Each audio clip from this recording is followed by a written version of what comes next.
Hi friends, welcome to warrior choice academy. APPSC group 2 మెయిన్స్కి సంబంధించి మనము మార్కెట్లోకి top 20 expected model papers release చేశాము. ఈ 2 బుక్స్లో ఉన్నటువంటి ఎంసీక్యూస్ని డీటెయిల్గా ఎక్స్ప్లెయిన్ చేస్తూ మన యూట్యూబ్ ఛానల్లో వీడియోస్ అనేవి అప్లోడ్ చేస్తున్నాము. ఇప్పటి వరకు పేపర్ 1కి సంబంధించి ఏపీ హిస్టరీలో 5 మోడల్ పేపర్కి సంబంధించి 15 వీడియోలు అప్లోడ్ చేశాము. మనము ఈ వీడియోలో మోడల్ పేపర్ 5లో ఉన్న పాలిటీ బిట్స్ని డీటెయిల్గా ఎక్స్ప్లెయిన్ చేసుకోబోతున్నాము. ఎవరైతే ఈ 2 బుక్స్ తీసుకున్నారో ఈ బుక్స్కి సంబంధించి వీడియోస్ అనేవి మన యూట్యూబ్ ఛానల్లో అప్లోడ్ చేస్తున్నాము.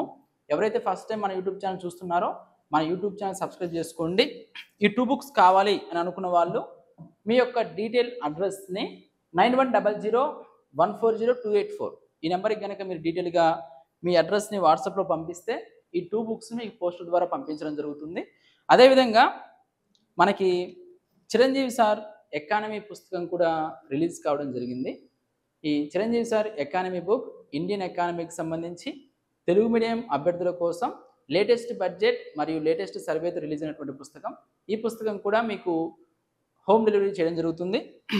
దీంతోపాటు సైన్స్ అండ్ టెక్నాలజీకి సంబంధించి మనకి కరెంట్ సైన్స్ అండ్ టెక్నాలజీకి సంబంధించి పూర్వీ పబ్లికేషన్స్ నుంచి మే నెల నుంచి సెప్టెంబర్ వరకు మ్యాగజైన్స్ కూడా అందుబాటులో ఉన్నాయి.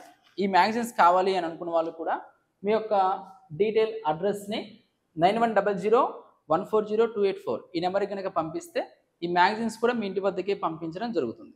ఓకేనా? చూడండి, మోడల్ పేపర్ 5లో ఉన్నాం మనము. మోడల్ పేపర్ 5లో 1 to 25 వరకు ఒక వీడియో, 26 నుంచి 50 వరకు ఇంకొక వీడియో, 51 to 75 బిట్స్ వరకు ఉన్నటువంటి ఎంసీక్యూస్ అనేవి ఏపీ హిస్టరీకి సంబంధించినవి. ఆ 3 వీడియోలు కూడా మనం అప్లోడ్ చేసుకున్నాము. ఈ వీడియోలో 76 నుంచి 100 వరకు ఉన్నటువంటి ఎంసీక్యూస్ ఎక్స్ప్లెయిన్ చేసుకోబోతున్నాము. ఇది పాలిటీకి సంబంధించినటువంటి ఎంసీక్యూస్ ఎక్స్ప్లెనేషన్ వీడియో. ఓకేనా? Question number 76.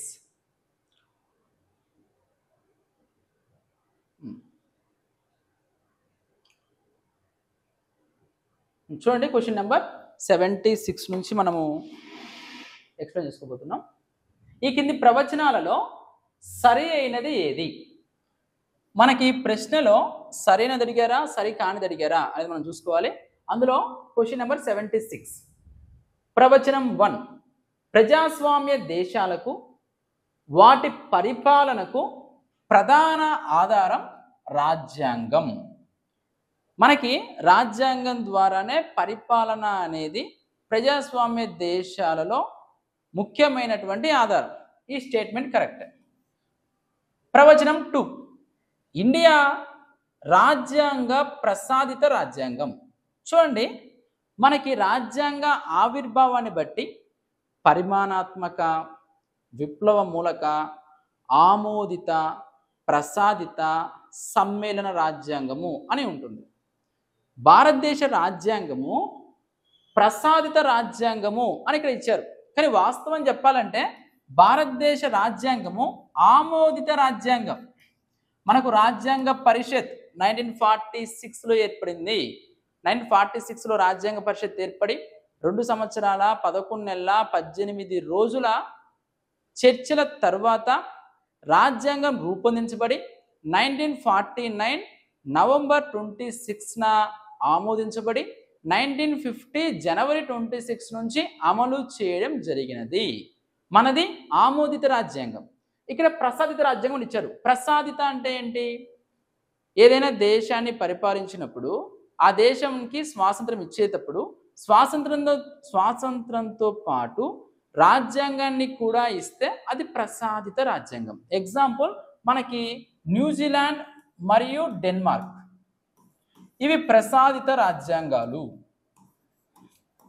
అంతేగాని ఇండియా రాజ్యాంగం ప్రసాదిత రాజ్యాంగం కాదు, మంది ఆమోదిత రాజ్యాంగం. ఓకేనా? మనకి ఇక్కడ సరి అయినది ప్రవచనం 1 మాత్రమే సరైనది, ప్రవచనం 2 రాంగ్. సో 76కి answer A. Next question number 77. చూడండి, జాబితా 1 మరియు జాబితా 2 మ్యాచ్ ద ఫాలోయింగ్ అడిగారు. ఇందులో మనకు చట్టాలు ఇచ్చారు, అందులో ఉన్న నిబంధనలు ఇచ్చారు. చూద్దాం. భారత ప్రభుత్వ చట్టం 1935, భారత కౌన్సిల్ చట్టం 1909, భారత ప్రభుత్వ చట్టం 1919, భారత ప్రభుత్వ చట్టం 1858. ఇందులో మనకి ఇచ్చినటువంటి అంశాలు చూద్దాం.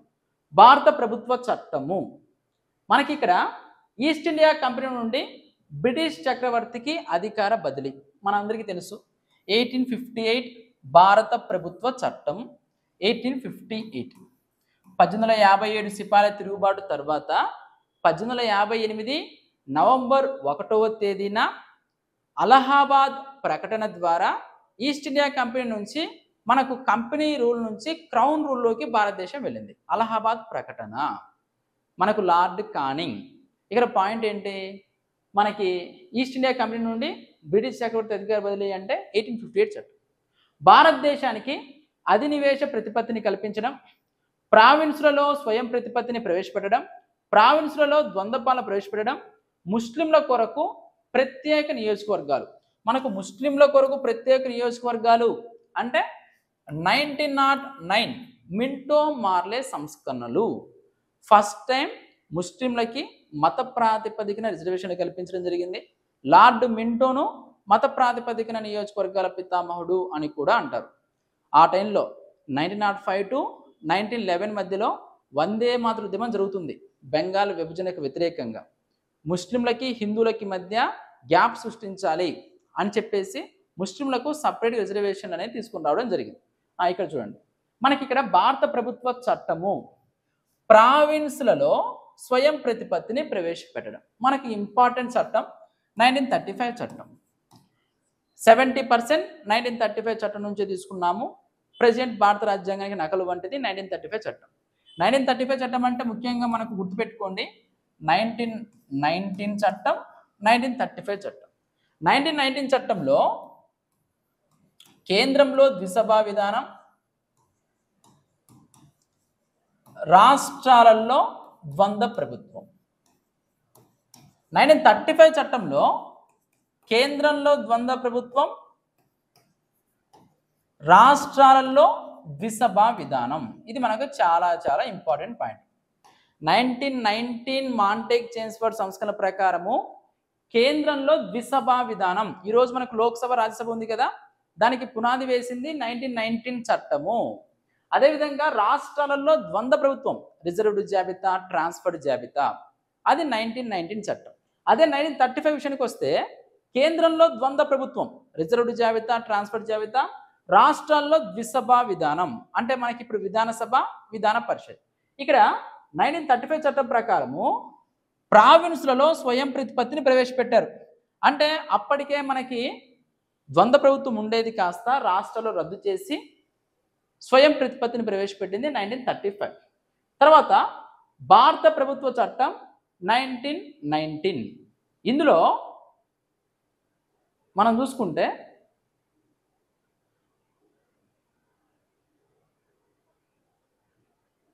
మనం చెప్పుకున్నాం కదా, భారత కౌన్సిల్ చట్టం 1909 అంటే ముస్లింల కొరకు ప్రత్యేక నియోజకవర్గాలు.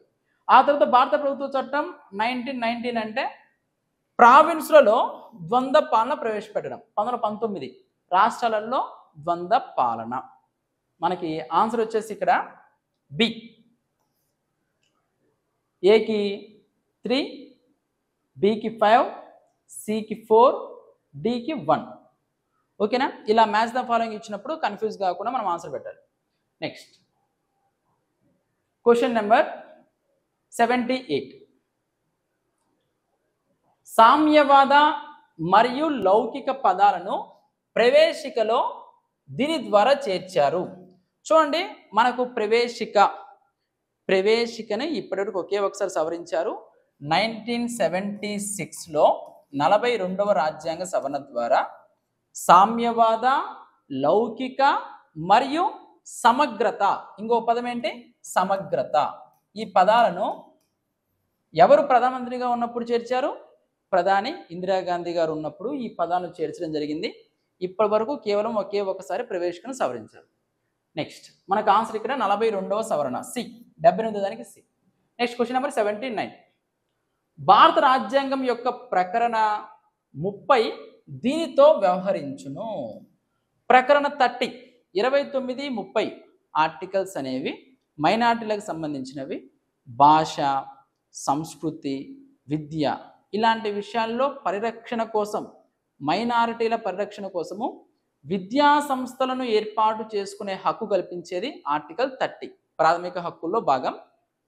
మనస్సాక్షి స్వాతంత్రం, మత ప్రచార హక్కు, అల్పసంఖ్యాకులకు విద్యా సంస్థలను ఏర్పరచుకునే మరియు నిర్వహించుకునే హక్కు. మనకు ఆన్సర్ వచ్చేసి 79కి సి, మైనారిటీలకు సంబంధించి. Next question number 80. భారత రాజ్యాంగ నిబంధనలకు లోబడి ఒక వర్గాన్ని దీని ఆధారంగా అల్పసంఖ్యాక వర్గంగా ప్రకటిస్తారు. అంటే భారతదేశంలో మైనారిటీ అంటే ఎవరు అని అర్థం దాని క్వశ్చన్కి. మైనారిటీలు మనకు దేశము మరియు రాష్ట్రం. రాష్ట్రంలో భాష ప్రాతిపదికన మైనారిటీని డివైడ్ చేస్తారు. దేశంలో అయితే మత ప్రాతిపదికన మైనారిటీలను నిర్వచించడం జరుగుతుంది. ఇక్కడ మతం మాత్రమే, మతము లేదా భాష రెండిట్లో ఏదైనా, భాష లేదా కులం రెండిట్లో ఏదైనా, మతం లేదా జాతి రెండిట్లో ఏదైనా. మనకి ఇక్కడ మతము లేదా భాష. రాష్ట్రాల పరిధిలో అయితే భాషను మనం తీసుకుంటారు. అందుకే మనకు అస్సాంలో అస్సామీ మాట్లాడే వారి సంఖ్య తగ్గిపోతుంది, ఇక్కడ బంగ్లాదేశ్ నుంచి వలసలు పెరిగిపోతున్నాయి అని చెప్పేసి గొడవలు ఎక్కువగా రావడం జరిగింది. అదే దేశ ప్రాతిపదికనైతే దేశం మతము, మతం విషయంలో. Okay, next question number 81. జాబితా 1, జాబితా 2 మ్యాచ్ ద ఫాలోయింగ్ ఇచ్చారు. ఇవి రిట్స్ గురించి ఇచ్చారు మనకి. రిట్స్ అంటే ఏంటి? ప్రాథమిక హక్కులకి భంగం కలిగినప్పుడు మనము సుప్రీంకోర్టును కానీ హైకోర్టును కానీ ఆర్టికల్ 32 ప్రకారం సుప్రీంకోర్టు, ఆర్టికల్ 226 ప్రకారం హైకోర్టు సంప్రదించవచ్చు. హైకోర్టులు సుప్రీంకోర్టులు ఏం జారీ చేస్తాయి? రిట్లను జారీ చేస్తాయి. Habeas corpus, mandamus, prohibition, certiorari, quo warranto ఈ వీటికి సంబంధించినవి. హెబియస్ కార్పస్ అంటే బందీ హాజరు. ఎవరైతే అరెస్ట్ గావింపబడ్డారో అరెస్ట్ గావింపబడిన వారిని 24 గంటల లోపు మెజిస్ట్రేట్ ముందుకు తీసుకెళ్ళాలి. అరెస్ట్ కారణాలు తెలపాలి, అతని వాదన వినాలి. ఇవన్నీ కూడా బందీ హాజరు సంబంధించినవి. వ్యక్తి యొక్క భౌతిక కాయమును ప్రవేశపెట్టడం. పరమాదేశం, పరమాదేశము అంటే మాండమస్, వి కమాండ్, ప్రభుత్వ అధికారిని వారి యొక్క విధిని నిర్వహించండి, విద్యుక్త ధర్మాన్ని నిర్వహించండి అని చెప్పేది మాండమస్, ప్రభుత్వ విధిని నిర్వహించుటకు అవకాశం. అదేవిధంగా పెద్ద కోర్టు ఉత్తర్వు ధృవపరిచిన లేదా నిర్దిష్టపరచిన అని. అధికార పృచ్ఛ అంటే కోవారెంటో, ఎట్ వాట్ అథారిటీ, ఏ అధికారంతో మీరు ఈ యొక్క విధిని నిర్వహిస్తున్నారు అని అడిగేది కోవారెంటో. మనకి ఆన్సర్ వచ్చేసి ఇది. Next question number 82. చూడండి, కింది వాళ్ళలో సరైన వాక్యం. 2 స్టేట్మెంట్లు ఇచ్చారు, సరైన వాక్యం ఏంటని అడిగారు. బాలగంగాధర్ తిలక్ మొదటిసారి ప్రాథమిక హక్కులను డిమాండ్ చేసెను. మనకి 1895లో మొదటిసారిగా ప్రాథమిక హక్కులను డిమాండ్ చేసినటువంటి వ్యక్తి బాలగంగాధర్ తిలక్ గారు. కరెక్ట్. 1917లో ఐఎన్సి ప్రజల హక్కులపై మొదటిగా తీర్మానం కూడా ఆమోదించింది. ఇది కూడా మనకు కరెక్ట్. కాంగ్రెస్ పార్టీ కూడా ప్రాథమిక హక్కులు ఉండాలి అని 1917లో ఒక తీర్మానం కూడా చేసింది. దీంట్లో ఇంకొక ఇంపార్టెంట్ పాయింట్ ఏంటి? 1931లో కరాచీ సమావేశంలో ప్రాథమిక హక్కుల కోసం తీర్మానం కూడా చేశారు. ప్రాథమిక హక్కులకు సంబంధించి కరాచీ సమావేశం మనకి ఇంపార్టెంట్. ఆ కరాచీ సమావేశానికి సర్దార్ వల్లభాయ్ పటేల్ గారు నేతృత్వం వహించారు. ప్రాథమిక హక్కుల ఉప కమిటీకి చైర్మన్ ఎవరు అంటే జేబీ కృపలాని గారు. Next question number 83. ఈ కింది వానిలో సరికాని అంశం, రాంగ్ స్టేట్మెంట్ ఏంటి? 2వ రౌండ్ టేబుల్ సమావేశంలో గాంధీజీ ప్రాథమిక హక్కులను డిమాండ్ చేసిన. కరెక్టే. గాంధీ గారు లండన్లో జరిగిన రౌండ్ టేబుల్ సమావేశాల్లో 2వ రౌండ్ టేబుల్ సమావేశానికి హాజరయ్యారు. ప్రాథమిక హక్కులు భారతదేశంలో ఉండాలి అని డిమాండ్ చేయడం జరిగింది. ప్రారంభ రాజ్యాంగంలో 6 ప్రాథమిక హక్కులను పొందుపరిచారు. చూడండి, ప్రారంభ రాజ్యాంగము అంటే 1950 జనవరి 26 నుంచి అమల్లోకి వచ్చినటువంటి రాజ్యాంగం. అందులో ఎన్ని ప్రాథమిక హక్కులు ఉన్నాయి? 7. సమానత్వ హక్కు, స్వేచ్ఛా స్వాతంత్ర హక్కు, పిన నిరోధించే హక్కు, మత స్వాతంత్రపు హక్కు, విద్యా విషయ సాంస్కృతిక హక్కు, ఆస్తి హక్కు, రాజ్యాంగ పరిహారపు హక్కు. ఆస్తి హక్కును 44వ రాజ్యాంగ సవరణ ద్వారా జనతా ప్రభుత్వము మొరార్జీ దేశాయ్ గారు ప్రధానమంత్రిగా ఉన్నప్పుడు 1978లో తీసివేసి చట్టబద్ధ హక్కుగా మార్చారు. ఇక్కడ మనకు ప్రారంభ రాజ్యాంగంలో 6 ప్రాథమిక హక్కులు పొందుపరిచారు అనేది రాంగ్. స్టార్టింగ్ 7 ఉండేవి, ప్రెజెంట్ 6 ఉన్నాయి. సో మనకు ఇక్కడ ఆన్సర్ 83కి బి. Next question number 84. కింది వాటిలో వాక్ భావ ప్రకటన స్వాతంత్రంలో అంతర్భాగం ఏది? ఇక్కడ క్వశ్చన్ ఒకసారి చూడండి. అంతర్భాగం కానిది ఏదని పెట్టుకోండి. అంతర్భాగం కానిది ఏది? మనకు 19 ఆర్టికల్ స్వేచ్ఛా స్వాతంత్ర హక్కు, 19(1)A వాక్ స్వాతంత్రం మరియు భావ ప్రకటన స్వాతంత్రం. అందులో అంతర్భాగం కానిది ఏంటి? మనకి పత్రికా స్వాతంత్రం. పత్రికా స్వాతంత్రం ప్రాథమిక హక్కుని సపరేట్గా మెన్షన్ చేయలేదు. అయితే మనకు బెనెట్ కోల్మన్ కేసులో బెనెట్ కోల్మన్ కేసులో పత్రికా స్వాతంత్రం కూడా ప్రాథమిక హక్కుల అంతర్భాగము అని సుప్రీంకోర్టు తెలియజేసింది. అంటే పత్రికలకు ఇచ్చే సబ్సిడీలో కోత విధించకూడదు. అలా కోత విధిస్తే పత్రికా స్వాతంత్రాన్ని హరించడమే అని సుప్రీంకోర్టు వ్యాఖ్యానించింది. కాబట్టి పత్రికా స్వాతంత్రం కూడా ప్రాథమిక హక్కుల్లో అంతర్భాగం. అందులో 19(1)Aలో అంతర్భాగం కరెక్టే. అంతర్భాగం కానిది ఏంటని అడిగారు. వ్యాపారం ప్రకటనలు చేసే స్వాతంత్రం. మనకు Tata press versus union of India కేసులో వ్యాపార ప్రకటనలు చేసే స్వాతంత్రం కూడా 19(1)Aలో అంతర్భాగమే అని చెప్పడం జరిగింది. బంధులు వ్యతిరేకించే హక్కు. చూడండి, మామూలుగా బంధులు చేయొచ్చా? బంధులు చేయకూడదు. ఇన్ కేసు ఎవరైనా బంద్ చేస్తే బలవంతంగా ఎదుటి వారిని కూడా బంద్ చేయించాలి అని చెప్పేసి వారి షాపులను కానీ వారి వ్యాపారం కానీ బలవంతంగా చేయొచ్చా అంటే చేయకూడదు. ఓకేనా? భరత్ కుమార్ కేసులో సుప్రీంకోర్టు బలవంతంగా బంద్ చేయించకూడదు అని చెప్పడం జరిగింది. అది 19(1)B కిందకి వస్తుంది. 1(A)లో మనకి ఈ రెండు ఉంటాయి. కాబట్టి అంతర్భాగం కానిది ఏంటి అంటే సి. 84కి answer C. Next question number 85. Supreme court ఏ కేసులో భారతరత్న వంటి అవార్డులు రాజ్యాంగంలో నిబంధన 18కి అనుగుణమే అని పేర్కొనడం జరిగింది? చూడండి, ఆర్టికల్ 18 ఏం తెలియజేస్తుంది? బిరుదులు కీర్తి చిహ్నాలు రద్దు అని తెలియజేస్తుంది. అయితే మనకు 1954లో భారతరత్న అవార్డులు ప్రవేశపెట్టడం జరిగింది.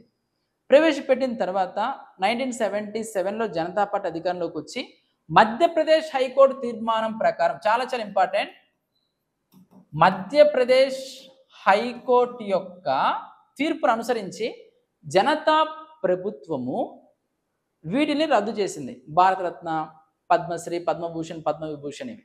ఆ తర్వాత మళ్ళీ ఇందిరాగాంధీ గారు అధికారంలోకి రావడం 1980లో తిరిగి ప్రవేశపెట్టడం జరిగింది. తిరిగి ప్రవేశపెట్టిన తర్వాత Balaji Raghavan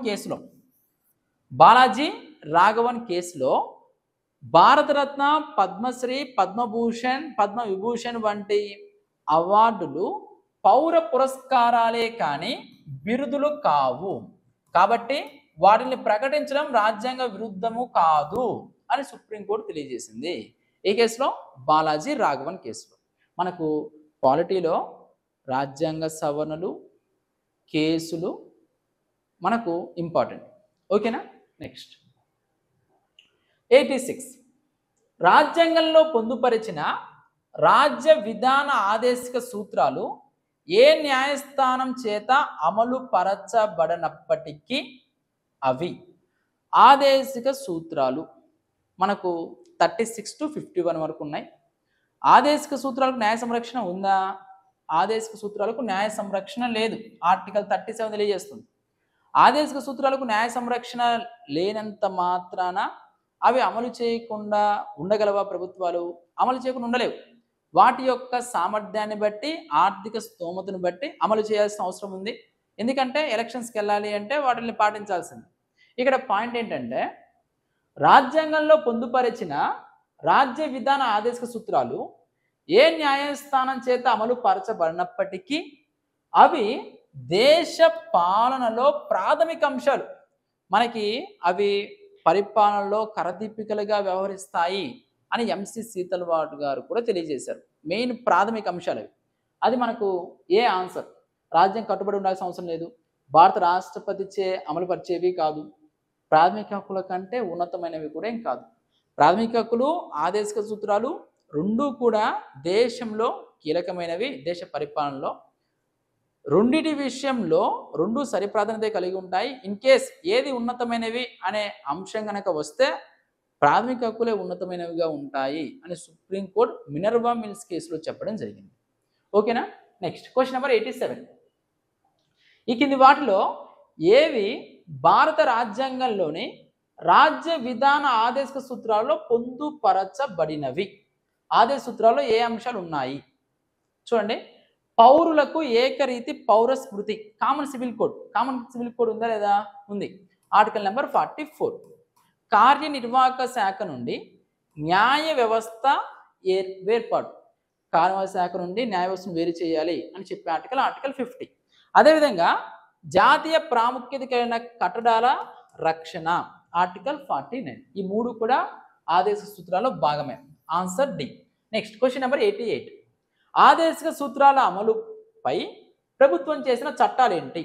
national pension scheme, national green tribunal act, అదేవిధంగా ఎంఆర్టీపీ యాక్ట్. ఇవన్నీ కూడా ఆదేశ సూత్రాల అమలు కోసం వచ్చినవే. Question number 89. భారత రాజ్యాంగంలో ఆర్థిక న్యాయం అనే ఆశయం ఈ కింది అంశాల్లో ఎక్కడ పొందుపరచడం జరిగింది?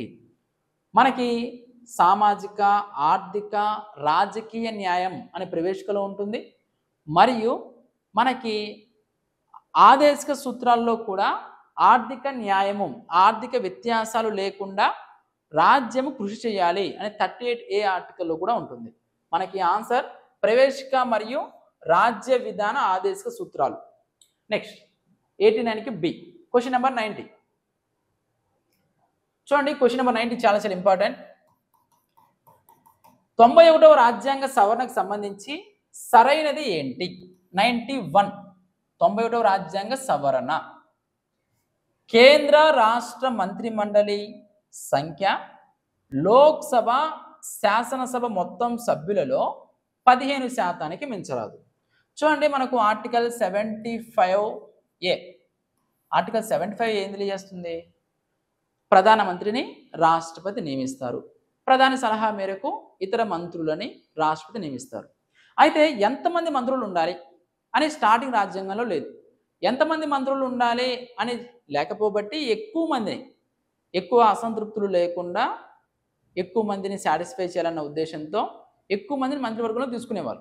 మన ఆంధ్రప్రదేశ్ విషయానికి వస్తే మనకి 1980లో టంగుటూరి అంజయ్య గారు ముఖ్యమంత్రిగా ఉన్నప్పుడు అనేక మంది, దాదాపు 78 మంది నుంచి 80 మంది దాకా మంత్రులను తీసుకున్నారు. దాన్ని జంబో క్యాబినెట్ అంటారు. ఆంధ్రప్రదేశ్లో జంబో క్యాబినెట్ టంగుటూరి అంజయ్య గారు సీఎంగా ఉన్నప్పుడు జరిగింది. ఇక్కడ 91వ రాజ్యాంగ సవరణ చేసి 75(1)A అనే దాన్ని మనకు రాజ్యాంగంలో చేర్చారు. దీని ప్రకారము మంత్రి మండలి సభ్యుల సంఖ్య దిగువ సభ అయిన లోక్సభ మొత్తం సభ్యుల సంఖ్యలో 15% మించకూడదు. అదేవిధంగా రాష్ట్రాలలో కూడా విధానసభ సభ్యుల సంఖ్యలో 15% మించకూడదు అని చేర్చారు. ఇది కరెక్టే. తర్వాత 75(1)B. 75(1)B ఏంటి? పార్టీ ఫిరాయింపుల ద్వారా ఎవరైతే సభాధిపతి చేత అనర్హుడిగా ప్రకటించబడతారో ఆ వ్యక్తిని మంత్రిగా తీసుకోకూడదు ఆ పదవీ కాలంలో. అంటే పార్టీ ఫిరాయింపుల గురించి మనం మాట్లాడుకుంటే, పార్టీ ఫిరాయింపుల చట్టం ఎప్పుడు వచ్చింది? రాజీవ్ గాంధీ గారు ప్రధానమంత్రిగా ఉన్నప్పుడు వచ్చింది. పార్టీ ఫిరాయింపుల కోసం 10వ షెడ్యూల్ చేర్చారు. ఓకేనా. మనం చూసుకుంటే ఇక్కడ పార్టీ ఫిరాయించిన శాసనసభ్యులు 2 సంవత్సరాల వరకు ఎలాంటి పదవులు చేపట్టకూడదు. మనకు పర్టికులర్గా 2 సంవత్సరాలు ఎక్కడా కూడా చెప్పలేదు. పార్టీ ఫిరాయింపు ద్వారా ఒక పార్టీలో గెలిచి ఇంకొక పార్టీలోకి ఎమ్మెల్యే కానీ ఎంపీ కానీ మారితే ఒక రాజకీయ పార్టీ నుంచి ఇంకో పార్టీకి అది పార్టీ ఫిరాయింపు అంటారు. పార్టీ ఫిరాయింపుల చట్టం ద్వారా గనక ఎవరైనా అనర్హుడిగా ప్రకటించబడితే అతన్ని మంత్రిగా తీసుకోకూడదు. ఓకేనా. మనకి ఇక్కడ ఆన్సర్ 90కి ఏ. Question number 91. అతి తక్కువ లోక్సభ నియోజకవర్గాలు గల రాష్ట్రము. చూడండి, మనం మొత్తం 543 లోక్సభ నియోజకవర్గాలు ఉన్నాయి. అందులో అతి తక్కువగా ఉన్నటువంటి రాష్ట్రం ఏదని అడిగారు. మనకి మిజోరాంలో 1, గోవాలో 2, త్రిపురలో 2, మణిపూర్లో 2 స్థానాలు ఉన్నాయి. సో అది తక్కువ మిజోరాం 91కి ఏ. Question number 92. అదే అత్యధిక లోక్సభ నియోజకవర్గాలు అంటే అత్యధిక ఉత్తరప్రదేశ్. మన ఆంధ్రప్రదేశ్ విషయానికి వస్తే ఆంధ్రప్రదేశ్ 25, తెలంగాణ 17, గుజరాత్ 25. అట్లా మనకు రాష్ట్రాలు ఎక్కువగా ఉన్న మొదటి 4 రాష్ట్రాలు, తక్కువగా ఉన్న రాష్ట్రాలు గుర్తుపెట్టుకున్నప్పుడు మనకు ఎగ్జామ్ పాయింట్ ఆఫ్ వ్యూలో మ్యాచ్ ద ఫాలోయింగ్ అడిగినా, లేదా అసెండింగ్ ఆర్డర్ డిసెండింగ్ ఆర్డర్ అడిగినా, లేదా ఏ రాష్ట్రానికి ఎన్ని స్థానాలు ఉన్నాయి అని ఇచ్చి సరైన జతలు ఏంటని అడుగుతారు. మనకు ప్రశ్నని ఇలా అడిగే అవకాశం ఉంది. Next question number 92. రాష్ట్రపతి తొలగింపుకు సంబంధించి ఈ కింది వానిలో సరైనది. రాష్ట్రపతిని తొలగించడం. రాష్ట్రపతిని తొలగించే విధానం మనం ఏ దేశం తీసుకున్నాము? అమెరికా నుంచి తీసుకున్నాం. అమెరికా నుంచి తీసుకున్నటువంటి ఈ తీర్మానాన్ని ఏమని పిలుస్తాము? మహాభియోగ తీర్మానం అంటాము. మహాభియోగ తీర్మానాన్ని లోక్సభలో ప్రవేశపెట్టొచ్చా, రాజ్యసభలో ప్రవేశపెట్టొచ్చా? లోక్సభలో ప్రవేశపెట్టొచ్చు, రాజ్యసభలో అయినా ప్రవేశపెట్టొచ్చు. ప్రవేశపెట్టాలి అంటే ఆ సభలోని మొత్తం సభ్యుల సంఖ్యలో 1/4 వంతు సభ్యుల సంఖ్యతో కూడిన తీర్మాన నోటీసుని సభాధ్యక్షుడికి 14 రోజుల ముందు ఇవ్వాలి. ఆ తర్వాత మనకి 2/3 వంతు మెజార్టీతో 2/3 వంతు మెజార్టీతో తీర్మానం ఆమోదిస్తే అప్పుడు ఆయన పదవి నుండి కోల్పోవడం జరుగుతుంది. ఇప్పటివరకు ఎవరు కోల్పోలేదు. ఎవరైనా ప్రవేశపెట్టారంటే వివి గిరి మీద మాత్రమే. అదే ఉపరాష్ట్రపతి విషయం అయితే ఉపరాష్ట్రపతి విషయంలో మొదటిగా రాజ్యసభలోనే ప్రవేశపెట్టాలి. తర్వాత మనకు సాధారణ మెజార్టీతో ఆయన తొలగించవచ్చు. ఓకేనా? మనకు ఆన్సర్ 92కి బి. రాష్ట్రపతి ఎంపిక ఐర్లాండ్ నుంచి తీసుకున్నాం. రాష్ట్రపతి తొలగింపు అమెరికా నుంచి తీసుకున్నాం. రాష్ట్రపతి ఎంపిక విషయంలో ఎవరైతే నామినేటెడ్ వాళ్ళు ఉంటారు, అంటే మనకి ఇంతకుముందు లోక్సభకి 2 ఉండేవాళ్ళు, రాజ్యసభ 12 మంది సభ్యులు ఉంటారు. వాళ్ళు ఎన్నుకునే విషయంలో ఎలక్టోరల్ కాలేజీలో ఉండరు. అదే తొలగింపు విషయంలో వాళ్ళు ఉంటారు. ఈ పాయింట్ మనకి ఇంపార్టెంట్. Question number 93. ఈ కింది వాటిలో సరైన వాక్యం. లోక్సభ నియోజకవర్గాలని 1971 జనాభా లెక్కల ఆధారంగా నిర్ణయించబడెను. కరెక్టే. 1971 జనాభా లెక్కలు బేస్ చేసుకునే ప్రజెంట్ లోక్సభ స్థానాలను లోక్సభ నియోజకవర్గాలు నిర్ణయించారు. 2026 తర్వాత 2031 జనాభా లెక్కల ప్రకారం మాత్రమే సవరణ చేయాలి. మనకి డీలిమిటేషన్ కమిటీ ఉంటుంది. డీలిమిటేషన్ కమిటీ ప్రకారం మామూలుగా అయితే ప్రతి జనాభా లెక్కల సేకరణ తర్వాత డీలిమిటేషన్ కమిటీ సూచనల ప్రకారము నియోజకవర్గాల మార్పు, నియోజకవర్గాల పెంపుదల గురించి చట్టం చేయడం జరుగుతుంది. అయితే 1971 తర్వాత 76లో ఇందిరాగాంధీ గారు ప్రధానిగా ఉన్నప్పుడు 42వ రాజ్యాంగ సవరణ చేసి 1976 నుంచి ఒక 25 ఇయర్స్ అంటే 2001 వరకు ఎలాంటి మార్పులు చేయకూడదు అని చెప్పడం జరిగింది. 2001లో ప్రధానమంత్రి వాజ్పేయి గారు ఉన్నప్పుడు 2001లో 84వ రాజ్యాంగ సవరణ చేసి అక్కడి నుంచి ఒక 25 సంవత్సరాలు అంటే 2026 వరకు ఎలాంటి మార్పులు చేర్పులు చేయకూడదు. 2026 తర్వాత 2031 జనాభా లెక్కల సేకరణ అనంతరం అప్పుడే మార్పులు చేర్పులు చేయాల్సిన అవసరం ఉంది. దానికి అనుగుణంగానే ఇప్పుడు నూతన పార్లమెంట్ను కూడా అంత సీటింగ్ కెపాసిటీతో నిర్మించడం జరిగింది. ఓకేనా? Next question number 94. భారత పార్లమెంటుకు పోటీ చేయుటకు కనీస అర్హతలు. మనకు లోక్సభ అయితే 25 సంవత్సరాలు, రాజ్యసభ అయితే 30 సంవత్సరాలు. కరెక్ట్. మనకి లోక్సభ ఎమ్మెల్యే 25, ఎంపీ విధాన పరిషత్ 30 ఇయర్స్. అదే మనకి ఓటు వేయడానికి అయితే 18 సంవత్సరాలు. అదేవిధంగా సర్పంచ్ ఇలాంటి స్థానిక సంస్థలు అయితే 21 ఇయర్స్. ఓకేనా? Next question number 95. పార్లమెంట్ కమిటీల్లో అతి చిన్నది. మనకు పార్లమెంటరీ కమిటీలు అనేవి చాలా చాలా ఇంపార్టెంట్. మనకు ప్రజాపద్దుల సంఘము ఇలా ఉన్నాయి, అనేక కమిటీలు ఉన్నాయి. ఈ కమిటీలలో అతి చిన్న కమిటీ ఏంటని అడిగారు. లైబ్రరీ కమిటీలో 9 మంది ఉంటారు, మహిళా సాధికారత కమిటీలో 30 మంది ఉంటారు, ఎస్సీ ఎస్టీ కమిటీలో 30 మంది ఉంటారు, జీతభత్యాల కమిటీలో 15 మంది ఉంటారు. చిన్న కమిటీ లైబ్రరీ కమిటీ. అదే పురాతనమైన కమిటీ అంటే public accounts committee, PSC. Question number 96. ఈ కింది వారిలో సరైన వాక్యం. నక్షత్ర మార్పు గల ప్రశ్నలకు మంత్రులు మౌఖికంగా సమాధానం ఇవ్వాలి. నక్షత్ర మార్పు లేని ప్రశ్నలకు మంత్రులు రాతపూర్వకంగా సమాధానం ఇవ్వాలి. చూడండి, ప్రశ్నలు అడుగుతారు. ప్రశ్న అయినప్పుడు వాడికి సమాధానం చెప్పాలి పార్లమెంట్ సమావేశంలో. నక్షత్ర మార్కు ఉన్న ప్రశ్నలు అనుకోండి, ఆ ప్రశ్నలకు ఆ సంబంధిత మంత్రులు ఆయన లేచి మౌఖికంగా అంటే మాట్లాడాలి, ఆ విషయం మీద సమాధానం చెప్పాలి నక్షత్ర మార్కు ఉన్న వాటికి. సో కరెక్టే.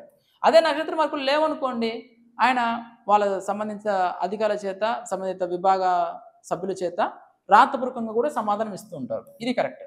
అయితే ఇక్కడ పాయింట్ ఏంటి, అసలు ఆ ప్రశ్న నక్షత్ర మార్కు కలిగినదా నక్షత్ర మార్కులు లేనిదా, అది స్టార్ మార్క్ ఉన్నదా స్టార్ మార్కులు లేనిదా అని డిసైడ్ చేసేది ఎవరు?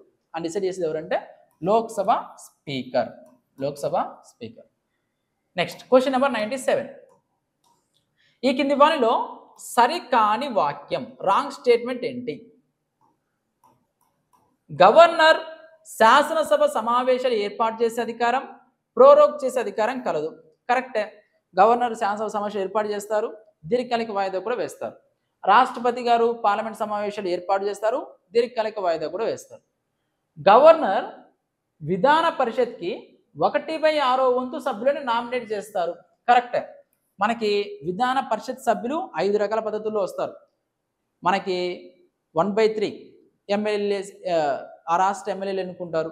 అదేవిధంగా స్థానిక సంస్థల ప్రతినిధులు 1/3, 1/6 వంతు గవర్నర్ నామినేట్ చేస్తారు, 1/12 వంతు టీచర్స్, 1/12 వంతు గ్రాడ్యుయేట్స్ పట్టభద్రులు ఎన్నుకుంటారు.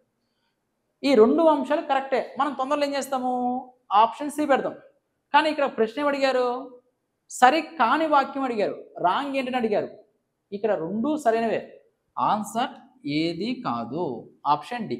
అంటే ఇలాంటి ప్రశ్న అయినప్పుడు మనకు ఆన్సర్ తెలిసిన ఆ హడావిల్లో తొందరలో తప్పు చేసే అవకాశం ఉంది. కాబట్టి ప్రశ్నను జాగ్రత్తగా చదివి, ఒకవేళ మనకు ఆఫ్లైన్లో కనుక ఎగ్జామ్ ఉంటే ఆ ప్రశ్నలో సరైనది అడిగారా సరికానిది అడిగారా అని ప్రశ్నలోనే అండర్లైన్ చేసినప్పుడు మనకు కొంచెము జాగ్రత్తగా ఉంటుంది. Next question number 98. కింది వాళ్ళలో సరైన వాక్యం ఏంటి? విధాన పరిషత్ ఏర్పాటుకై విధాన సభ 2/3 వంతు మెజార్టీతో తీర్మానాన్ని ఆమోదించాలి. విధాన పరిషత్ని పార్లమెంట్ సాధారణ మెజార్టీతో ఏర్పాటు చేయను. మనం ఇందాకే చెప్పుకున్నాం, 1935 చట్టం ప్రకారము రాష్ట్రాల్లో ద్విసభ విధానం ఏర్పాటు చేశాము. ప్రజలు మనకు 6 రాష్ట్రాల్లో ద్విసభ ఉంది. అన్ని రాష్ట్రాల్లో ద్విసభ ఉందా? అన్ని రాష్ట్రాల్లో ద్విసభ లేదు. ఒక రాష్ట్రంలో ద్విసభ అంటే విధాన పరిషత్ ఏర్పాటు చేయొచ్చా లేదా అని తెలియజేసేది ఆర్టికల్ 169. ఆ రాష్ట్రంలో విధాన పరిషత్ ఏర్పాటు చేయాలన్నా రద్దు చేయాలి అన్నా ఆ రాష్ట్ర శాసనసభ 2/3 వంతు మెజార్టీతో తీర్మానం ఆమోదించాలి. దానిని పార్లమెంట్ సాధారణ మెజార్టీతో ఆమోదిస్తే సరిపోతుంది. సో మనకు 2 కూడా కరెక్ట్. మన ఆంధ్రప్రదేశ్ రాష్ట్రం విషయానికి వస్తే, ఆంధ్రప్రదేశ్లో 1958లో బాబు రాజేంద్ర ప్రసాద్ గారు, మనకు అప్పుడు ముఖ్యమంత్రి అయిన సంజీవ్ రెడ్డి, రాష్ట్రపతి బాబు రాజేంద్ర ప్రసాద్ గారు ఉన్నప్పుడు విధాన పరిషత్ ఏర్పాటు చేశారు. మాడపాటి హనుమంతరావు గారు మొదటి విధాన పరిషత్ చైర్మన్. 1958 నుంచి 1985 వరకు ఉంది. ఆ తర్వాత ఎన్టీఆర్ గారు సీఎంగా ఉన్నప్పుడు రద్దు చేశారు. రద్దు చేసిన తర్వాత మళ్ళా 2004లో వైఎస్ రాజశేఖర రెడ్డి గారు ముఖ్యమంత్రిగా ఉన్నప్పుడు మనకు విధాన పరిషత్ కోసం తీర్మానం ప్రవేశపెట్టారు. ఆ తర్వాత విధాన పరిషత్ ప్రెజెంట్ కూడా అమల్లో ఉంది. 1985 నుంచి 2004 మధ్యలో ఆంధ్రప్రదేశ్ రాష్ట్రంలో విధాన పరిషత్ లేదు. ఓకే.